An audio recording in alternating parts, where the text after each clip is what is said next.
Ya, selamat pagi rekan-rekan sekalian. Kembali lagi di Morning Briefing pagi ini, hari Jumat, 20 Februari 2015, dipandu oleh saya Iksan. Dan untuk seperti biasa, hari Jumat ini sebagai narasumber kita Bapak Fauji. Selamat pagi Pak Fauji. Selamat pagi Pak Isan. Oke, sip. Sebelum morning briefing ini kita mulai, seperti biasa, ada beberapa indikator ekonomi pada hari Kamis kemarin jam 19 Februari yang akan Gyonghi dulu sedikit Pak. saya, ya. Gyonghi Facai dulu. Oh, oke oke oke ya. Selamat Ya, tahun baru, selamat tahun Imlek baru ya, Imlek. rekan-rekan sekalian. Kyonghi, Kyonghi, Kyonghi. Semoga sukses, hokinya makin lancar ya. Amin. Ya. Oke, kembali lagi kita ke morning briefing pagi ini di indikator ekonomi kemarin 19 Februari, bahwa dari data-data yang kemarin keluar, jam kemarin jam 12 siang itu ada BOJ Monthly Report, terus kemudian jam 2-nya ada dari Swiss franc itu ada trade balance, di mana datanya mengalami kenaikan dari tahun sebelumnya, yaitu dari bulan sebelumnya, dari 1,51 bilion, revisi dari 1,52 bilion. Forecastnya 1,23 bilion, data yang dirilis 3,43 bilion. Kemudian untuk data lainnya yang high impact juga ada, ya medium, jam 6 itu data dari pound sterling, di mana data dari CBI Industrial Order Expectation. Data untuk pound sterlingnya mengalami kenaikan positif untuk pound sterling, di mana data dari sebelumnya 4, forecastnya 7, dan data yang dirilis 10. Jam 7.30 itu data ya dari euro, di mana ECB Monetary Policy Meeting account kemarin dari pembahasannya, di mana Jerman ada penolakan mengenai proposal perpanjangan bailout untuk Yunani, dan data kurang bagus untuk euro. Terus kemudian jam 8.30 ada unemployment claims untuk data dari US, di mana datanya positif dari data sebelumnya, yaitu dari 304.000, forecast Muted. 223.000. Data yang dirilis itu mengalami penurunan untuk unemployment claims-nya, yaitu menjadi 283.000. Ya, untuk jam 10 itu data dari US, dan datanya high impact juga, yaitu Philadelphia Fed Manufacturing Index, di mana datanya dari sebelumnya 6,3, forecast 8,8, mengalami penurunan, yaitu menjadi 5,2 indeks. Oke, itu data-data, terus kemarin juga jam 11.30 ada Jerman Bubak, Presiden Whitman speak ya, jam 11.30-nya.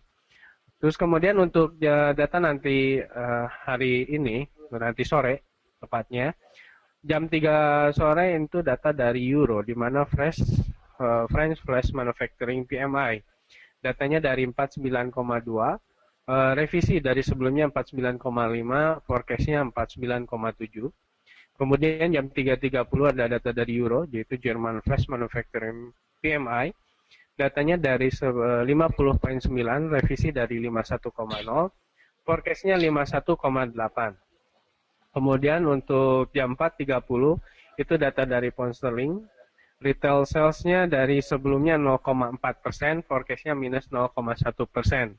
Dan untuk data jam 8.30 itu ada core retail sales, di mana datanya dari 0,7%, forecastnya minus 0,7%. Dan untuk hari ini, satu harian penuh itu ada Eurogroup meeting. Oke, itu untuk indikator ekonomi yang hari Kamis kemarin dirilis dan hari Jumat ini yang akan dirilis.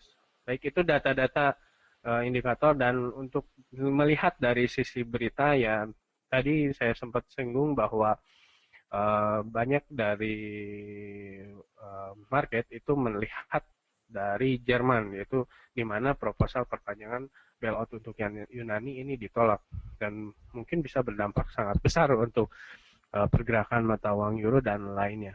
Oke, untuk lebih lengkapnya saya alihkan ke Pak Fauji. Silakan Pak Fauji untuk dimulai morning briefing pagi ini. Thank you Pak Isan. Salam hangat dari Medan. Kami juga mengucapkan selamat Hari Raya Imlek ya. Semoga di tahun kambing ini kita memiliki tubuh yang sehat dan kuat,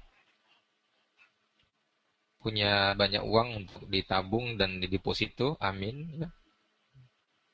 All wishes come true, semoga semua harapan teman-teman dan kita semua terkabul, dan berharap kesuksesan selalu membayangi dan menghampiri kita semua.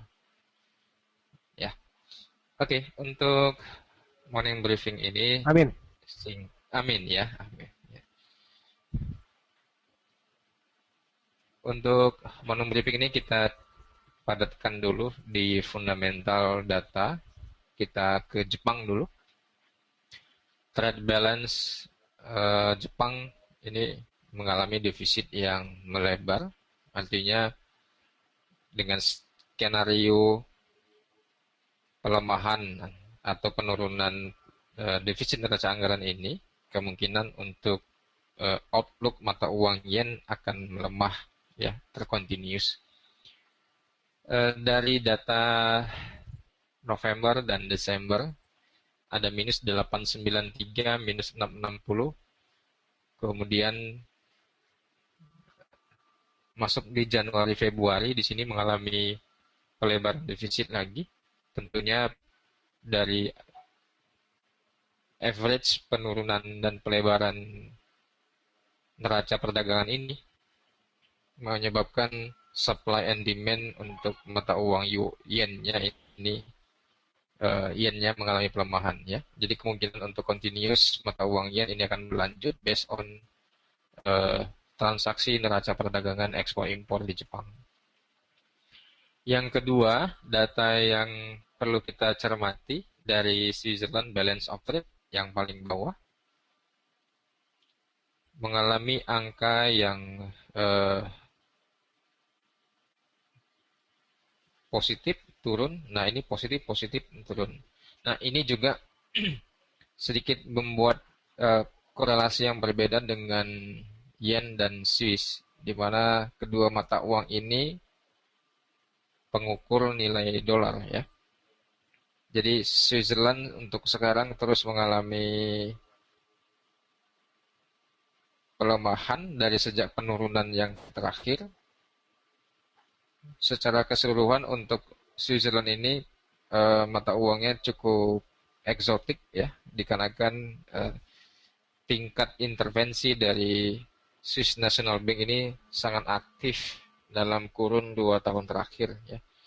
Ditambah Swiss National Bank juga melakukan beli US dollar, menambah kekuatan dolar lebih lanjut.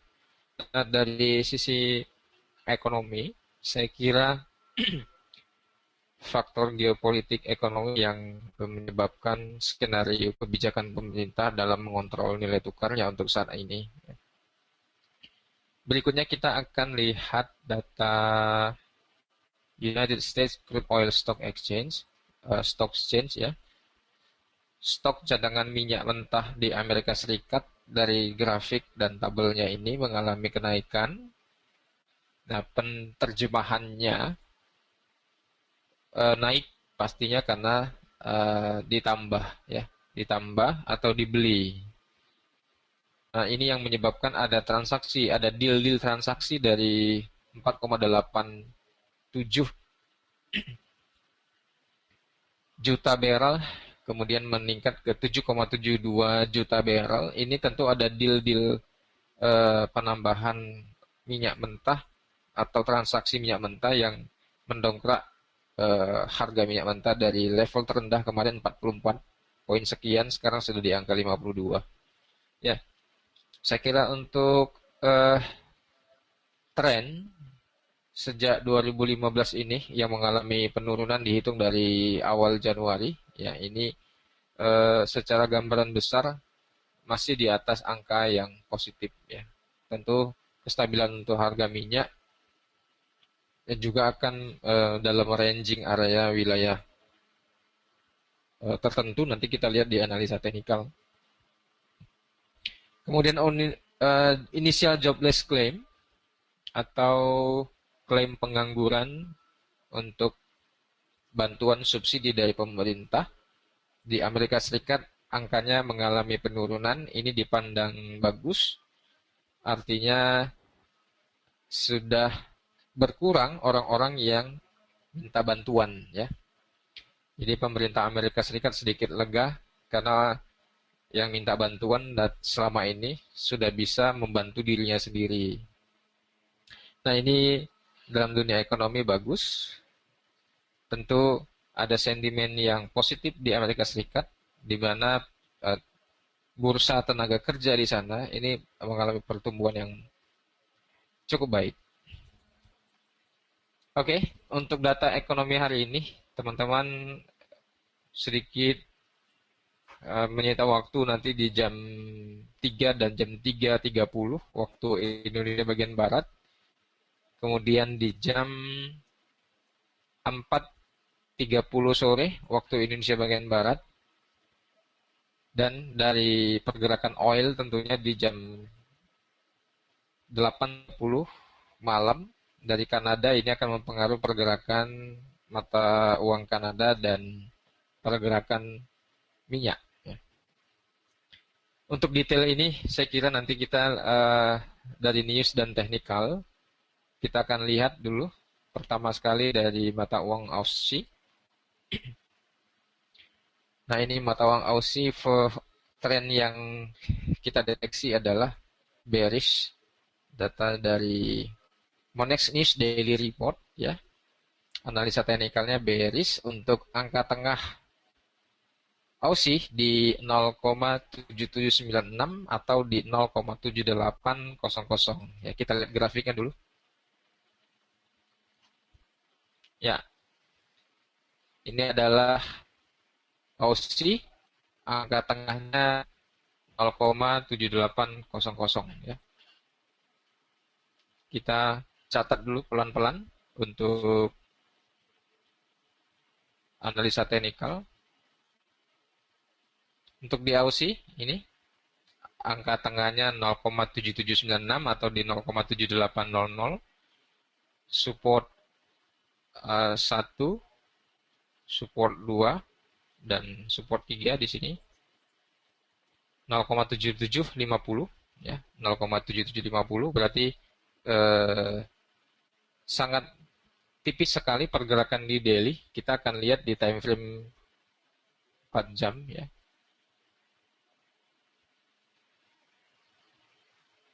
Nah, kita lihat di time frame 4 jam 0,7750 berada di wilayah kisaran ini sebagai angka support 1 ya, 0,751 dan 0,7700 ya, atau 0,7710.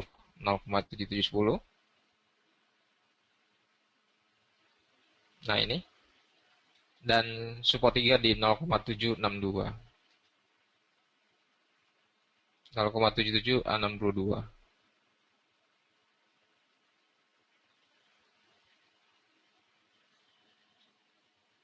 7622 ya.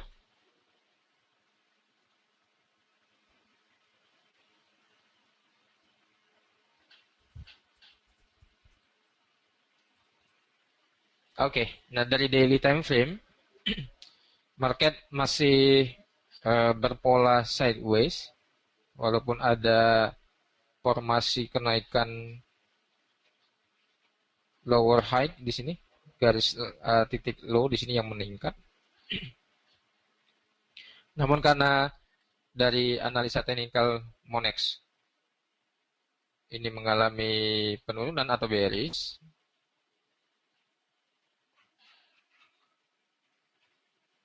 oke, sudah kelihatan gambarnya sekarang?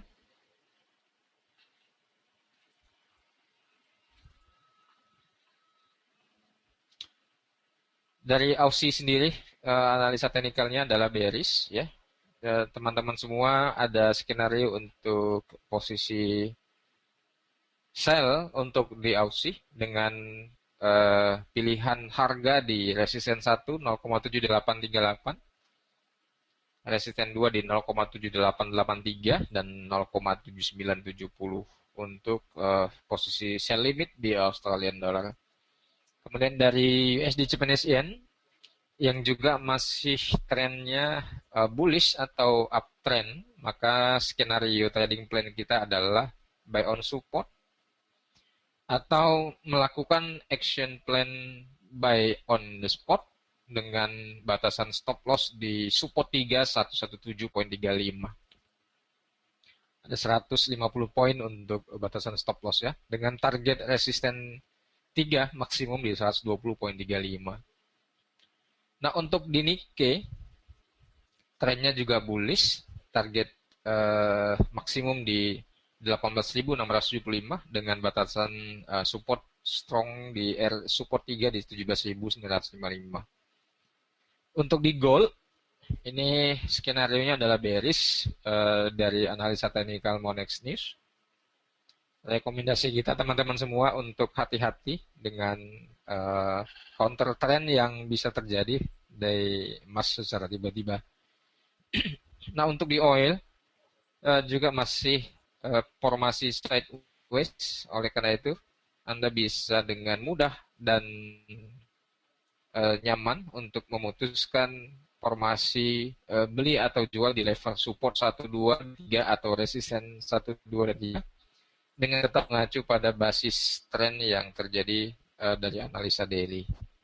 Saya kira untuk analisa teknikal, kemudian untuk penguat fundamental news dari Jepang dan Switzerland, cukup untuk menguatkan kita kira-kira memprediksi sampai di kuartal pertama tahun 2015 ini di bulan Maret nantinya.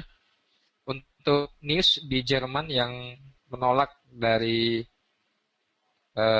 dibantunya Yunani dari permohonan proposal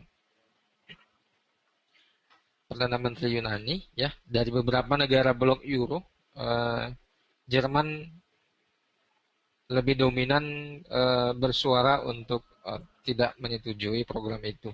Nah, apa yang terjadi di Uni Eropa, saya mencermati ada beberapa negara Uni Eropa yang sebenarnya tidak tega melihat Yunani dalam kondisi jatuh miskin ya atau pailit lah kita bilang. Tapi Jerman dengan konteks ekonomi dan skema stimulus yang ingin diberikan memiliki pandangan berbeda dari konsep stimulus dan membantu Yunani ya. Kesimpulannya Jerman ingin membantu Yunani tapi ada imbal balik yang harus Jerman dapat atau Uni Eropa lainnya dapat. Tapi ada negara Uni Eropa lain yang ingin membantu cuma-cuma kepada Yunani secara ikhlas dan saya kira tidak banyak urusan dan syarat yang harus dipenuhi oleh Yunani. Nah, dua situasi ini adalah pilihan yang menarik untuk kita cermati. Apakah Yunani dengan menerima pinjaman dari negara yang bermurah hati tersebut lolos dalam krisis ekonominya, atau Jerman berhasil menggagalkan bantuan dari beberapa negara blok Uni Eropa. Mari kita lihat, tentu ini akan menyebabkan sebuah kekhawatiran investor dan publik dari keputusan dan kebijakan Dewan Uni Eropa. Ya. Tahu banyak kemarin kita sendiri melihat antara keputusan Presiden menentukan Kapolri ya. Sama lah itu di Uni Eropa juga situasinya antara Jerman yang mendominasi Uni Eropa dengan negara sebagian Uni Eropa yang ingin membantu Yunani. Dari volatilitas itu akan terjadi sebuah range yang cukup besar untuk di mata uang euro. Oleh karena itu teman-teman semua hati-hati ya, sekali lagi saya ingatkan hati-hati untuk tidak gegabah dan memutuskan dalam transaksi di mata uang euro. Karena dari teknikal sendiri tidak banyak pergerakan dan transaksi yang terjadi di demand mata uang euro, dan formasi dari time frame daily sudah 18 hari ya dari hari terakhir ini, situasi di mata uang euro masih dalam keadaan flat ya. Artinya teman-teman semua masih bisa memanfaatkan strategi trading menggunakan envelope channel atau Bollinger Band untuk buy on support dan sell on high, dengan catatan kalau kita tambahkan di sini Bollinger Band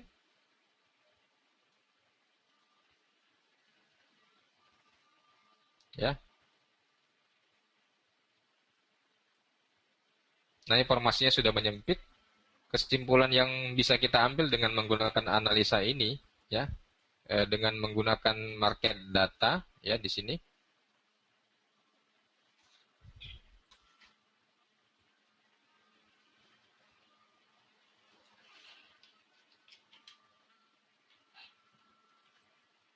Oke, nah di sini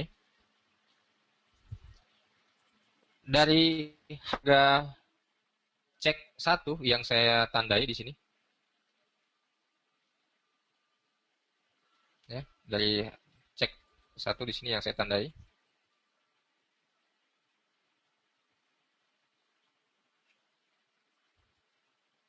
Nah, ini adalah band up-nya di 1.1470 ya, 1.1470. Nah, di sini. Kemudian band low-nya 1.12405 ya, kurang lebih berada di sini. Ini adalah dua zona wilayah yang harus dilewati dulu untuk konfirmasi tren sebelumnya, tren lanjutan. Jadi sehingga dengan keadaan uncertainty dari situasi itu ya, saya lebih cenderung dengan skenario bearish pattern yang sudah sampaikan oleh riset dan analis PT Monex.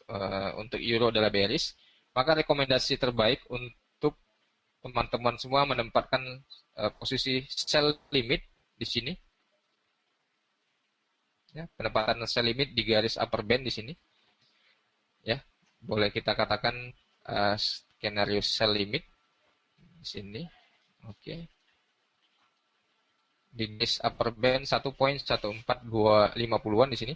Kemudian dengan menjaga harga stop loss pertama di area agregat close dan open di sini.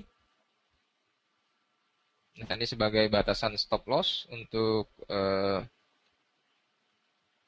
jangka panjang ya. Berarti boleh mengambil close dan open agregatnya di sini untuk menjaga ranging areanya tidak terjaga atau tepat berada di high di sini sebagai batasan stop loss ya. Nah, ini sudah cukup menarik untuk kita melakukan transaksi di mata uang euro dengan skenario dan trading yang sangat hati-hati dan safety. Anda juga bisa melakukan posisi sell limit di nilai rata-rata closing dan open candle, 4 candle di sini berturut-turut. Ini sebagai posisi penempatan sell limit juga ya. Nah, ini juga menurut saya adalah sebuah area yang bagus untuk penempatan posisi sell limit di mata uang euro. Demikian Bang Isyan untuk menyikapi situasi di Uni Eropa, terkhusus Jerman dan Yunani. Sikap SNB yang membeli dolar ini akan mendukung dolar menguat lebih lanjut. Terima kasih dari Medan, boleh disiapkan barangkali Pak Isan.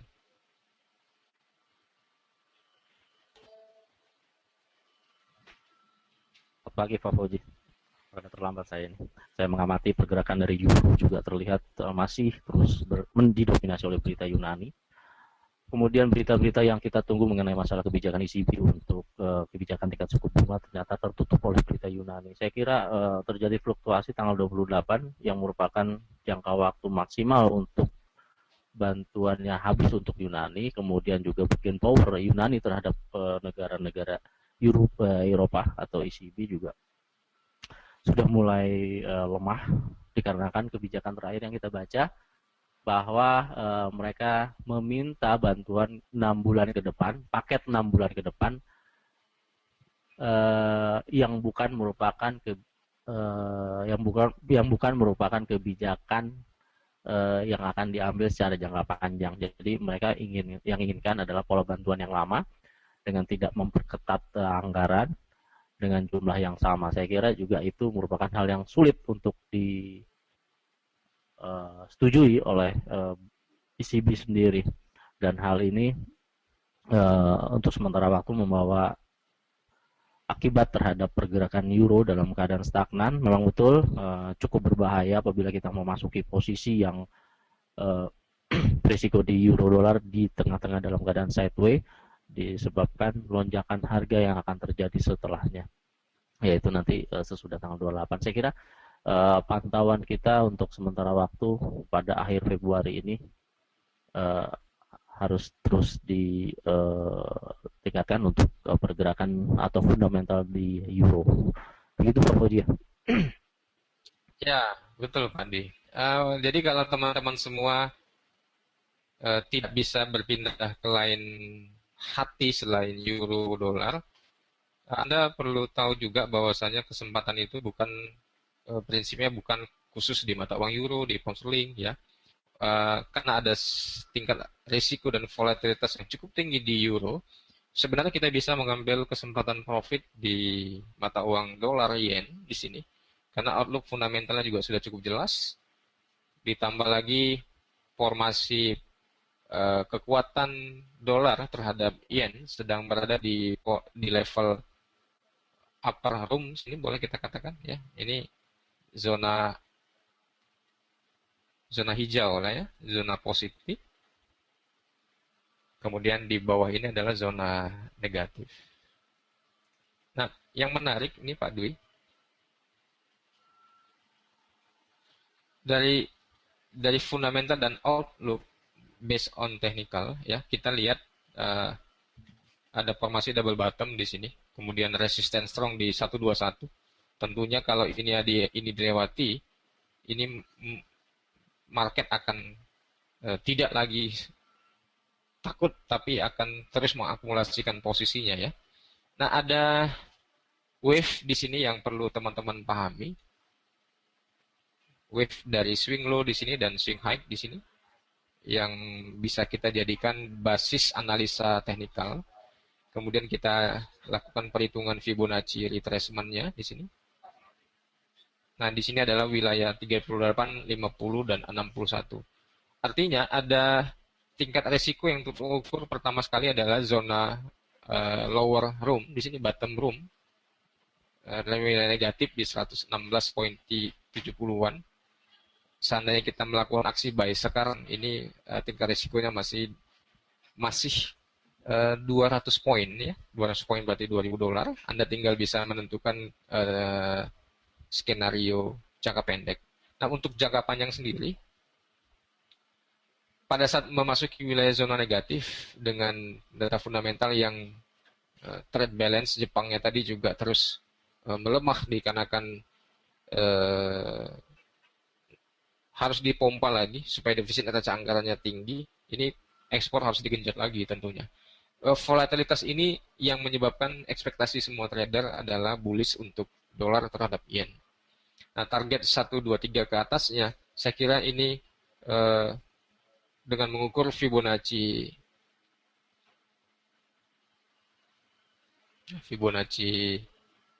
expansion ya, diukur dari swing low dan swing high di sini, dan formasi double bottom ya. Kita lihat di sini.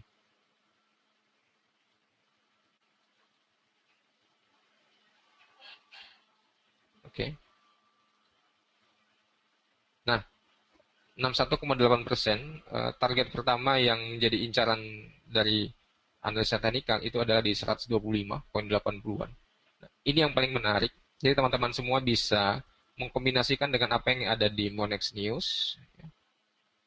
Ini formasi dari USD Yen adalah trennya bullish. Anda bisa melakukan strategi buy on support atau buy on the spot dengan mengukur tingkat risiko modal yang Anda mampukan ya, Anda alokasikan.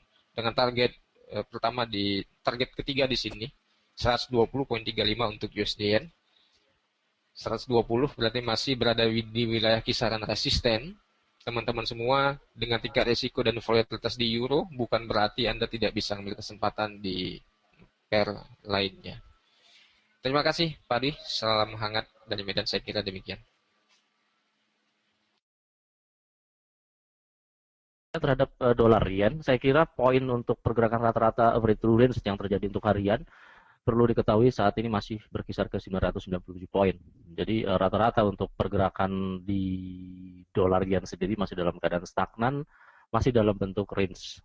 Kemudian kalau kita melihat dari kebijakan, banyak keraguan terhadap kebijakan Abenomics karena peningkatan pajak sendiri tidak meningkatkan dari pendapatan, kemudian dibuktikan dengan trade balance. Namun hal ini masih akan terus dilaksanakan hingga periode saat ini, tahun ini. Kemudian juga kebijakan besar yang terjadi di BOJ sendiri adalah meningkatkan stimulus yang belum keluar beritanya, apakah itu tetap dilanjutkan atau seperti apa. Saya kira cukup menarik untuk pergerakan dolar yen karena range sendiri masih terbaca di average range sebesar 997 poin per hari dengan rata-rata yang dibaca adalah 30 hari. Terima kasih morning briefing kali ini. Saya kira cukup sampai di sini.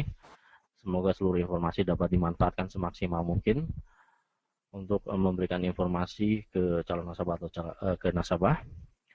Kemudian seluruh informasi ini merupakan informasi yang terbaik yang kami dapatkan. Akhir kata, saya ucapkan terima kasih, selamat pagi dan selamat bekerja.